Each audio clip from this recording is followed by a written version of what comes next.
Hey, what's up, people? I'm gonna shoot a couple of rounds here. Figured I'd talk to the camera a little bit, and we just kind of bullshit on a topic that that gets discussed in you know, ad nauseum, and it kind of gets people leading down a wrong road. And what that is just simple fundamentals of marksmanship and being able to shoot accurately pretty quickly. Now, there's several tiers and several completely different concepts that allow you to unlock your full potential as far as fast and accurate shooting. Shooting groups, I mean, at the end of the day, it's cool to kind of shoot some groups every once in a while and work on just pure accuracy abilities and fundamentals of marksmanship and really settling down and doing all that. But in defensive context, competition shooting, performance shooting, it's just, we never have enough time to present the gun and just, you know, we just never have that much time. So a lot of people are doing dry practice and stuff, doing that very thing that I just did, and then they come out to the range, they shoot a little drill. Maybe I got two targets here. I got one at 10 yards, one at 17 yards. If I draw and go bang, bang, bang, bang on both of them, and then I got a big fat C on the back target, a lot of people are just walking up and being like, oh, I pulled one. And then they just walk back and do the drill again. They don't think about actually what is going on. Why did I pull that shot? Did I see that I pulled it? Did I call that shot? Whatever. Did I feel something weird that I could call that shot just by feel, much less seeing my dot or my front sight lift from a bad area? And every now and then we just miss shots simply by aiming shitty. It happens all the time. Happens to me all the time, where I'll just be like, yeah, my dot's in the D. I think I'll just pull the trigger now. I don't know, you know, perfect shot. Landed exactly where my dot was. It's just not where I should have shot. So that happens. But more often than not, people are putting their dot or their front sight, they're lining their sights up in the correct place, pulling the trigger, and the bullet ain't landing. So what's going on there? My argument is, and what I always talk about, is 95 to 99% of pulled shots, especially when you talk about the low left, low right stuff for different handed shooters, that is a sympathetic grip issue. It is not a trigger press issue. If you think about it, pulling this little 4-pound, 5-pound trigger is pretty damn simple to do. What's not simple to do is pull that trigger at any kind of speed and not have, if you see my fingers wanting to move along with my, and I pull triggers all the time. I do lots of practice. I work on this shit constantly, and my fingers still want to do that.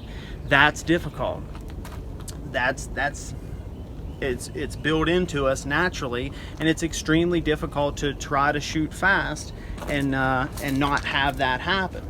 So one reason why I talk about grip all the time, and I talk about setting your grip. I mean, whatever the hell the deal is with your grip, do it however you want to, but you have to develop it and set it like a light switch. Our grip is on, off, on, off.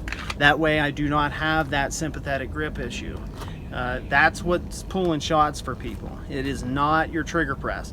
Every now and then, especially maybe strong hand, weak hand, or weak hand especially, the actual trigger press itself, you're kind of getting on it wacky or doing something, and every now and then you might push on the trigger or kind of grab it, yank it, or just slap the shit out of it and actually be able to pull a shot off. But for the most part, like I said, I would venture to guess 95% of the time it's a sympathetic grip issue and not a trigger press issue.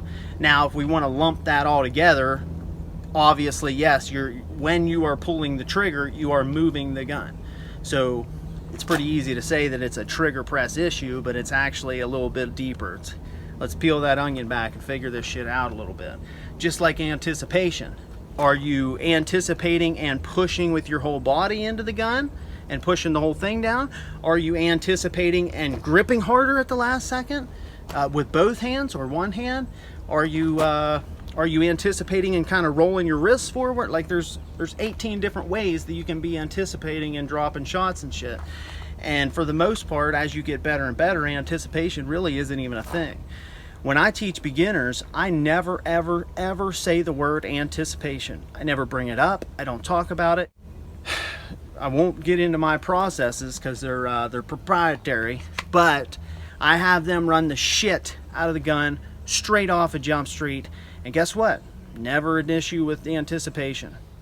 Every now and then some sympathetic grip stuff comes up. We go over all that kind of stuff, but I just never put that bug in their ear. If you talk, you know, the pink elephant thing, you think about this, next thing you know, they're thinking, holy shit, holy shit, holy shit, holy shit, bang!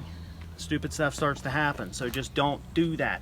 Don't talk about anticipation to beginners, okay?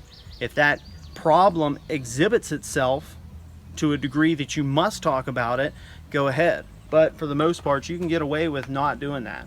And there is ways around it. I do it all the time.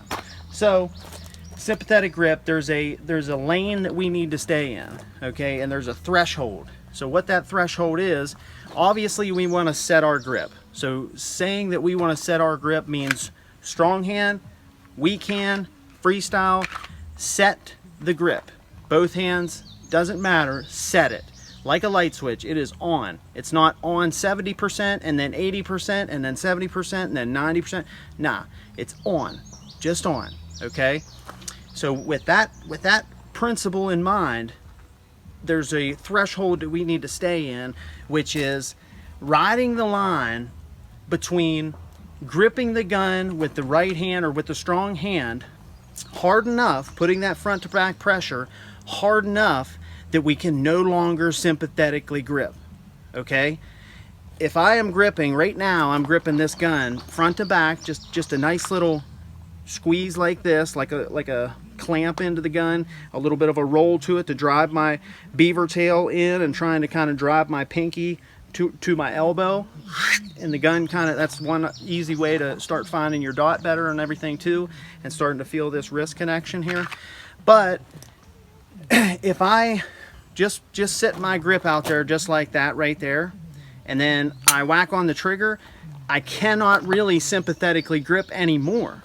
But I'm also only using a certain percentage of my strength.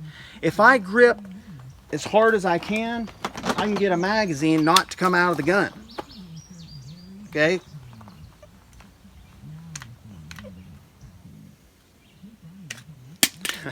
It's super easy with a Glock, right? So I'm not gripping the gun as hard as I can. I'm just gripping right to that threshold where I do not have the ability to sympathetically grip anymore, right? A lot of people who chase splits loosen up their strong hand to the point of missing shots down the road because of sympathetic grip issues.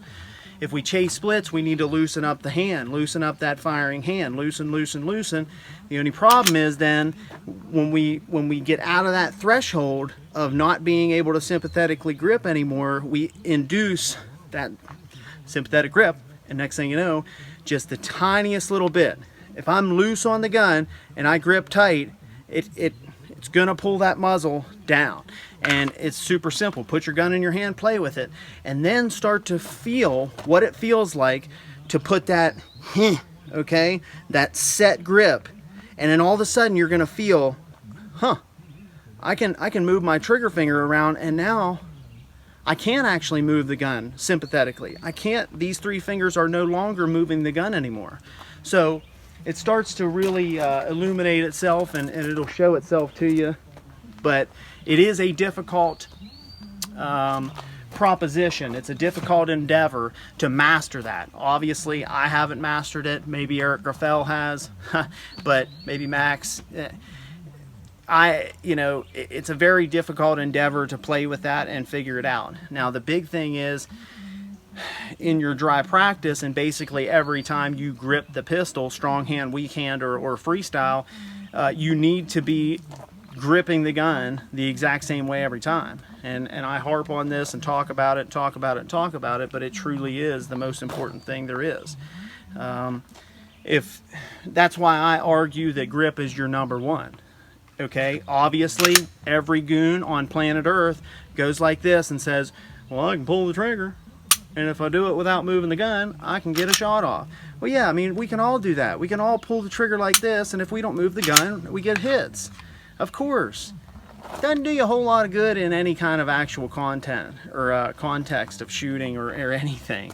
It just, it's a silly, real, you know, okay, I understand if you want to do that to kind of prove a point or something, and let people understand that all you really got to do is pull the trigger well and you're going to get your hit, but it's no bueno. It's junk, right? It's kind of that junk training, junk instructing that really leads people to believe, okay, so I can grip completely loose and I'll still, I guess, get my hit. Maybe I can even shoot a good group.